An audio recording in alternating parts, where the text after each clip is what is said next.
let's continue on with the work on the side of our vehicle by building out the geometry for the back. Alright, so we've got the side kind of built up there very generally. So now let's go ahead and add the geometry back here on the back end. So in this case we've got all of these edges to work with, so I'm going to go ahead and select our piece of geometry here, and let's go ahead and select these edges right in here. And sometimes if you've got your move activated, you'll accidentally move those, so sometimes you can just hit Q just to make sure you're just in selection mode there. So I'm going to grab those, and now I'll simply go to move, and we'll just move those back. Okay, and I can do this at once, or I can do it several times to add that resolution. I'm going to go ahead and do it once. Go into vertex mode here, and I'll just kind of shape this up. So I'll follow basically kind of this line right in here. It's kind of where that back end begins. So I'll go ahead and just kind of follow along with that, with these vertices. Okay, and just begin to kind of shape this out. You can see this angles up just a little bit back here.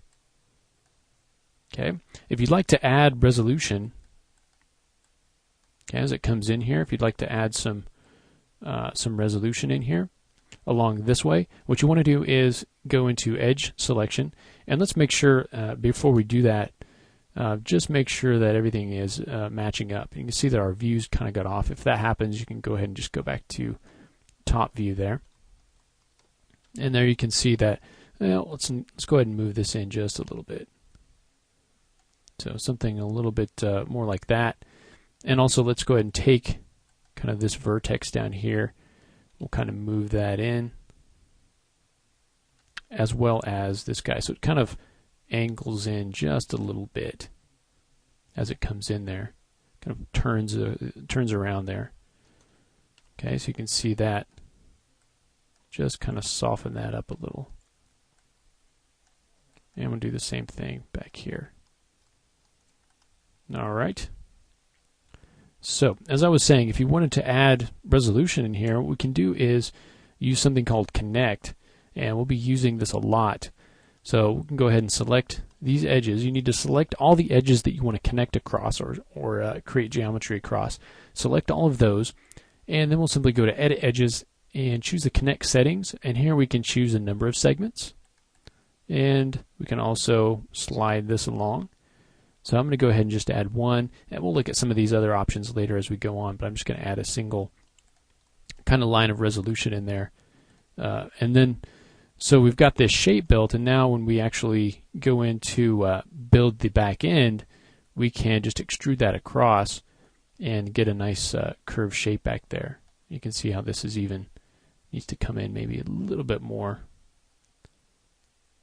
right in here, so we can take a look at how we can do that.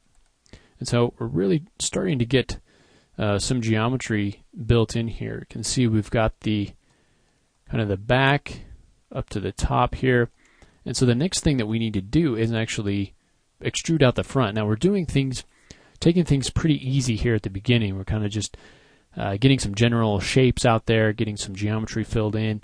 A lot of this topology is going to be a little bit more complex, and we're going to have to get into some more a little bit more advanced techniques of redrawing some of the topology and just thinking ahead a little bit, especially on the front part of the vehicle, where you can see that we've got a lot of this curves coming in, and this flows into this part, and this kind of flows up in here. So it's going to be a little bit more complex than what we're starting out as, but we're kind of starting slow, and we'll kind of get up to speed as we go. So in the next lesson, now that we've got that back end kind of filled in there, next we'll go ahead and do the same thing kind of on the front. All right, so we'll go ahead and come in the next lesson and start to do that.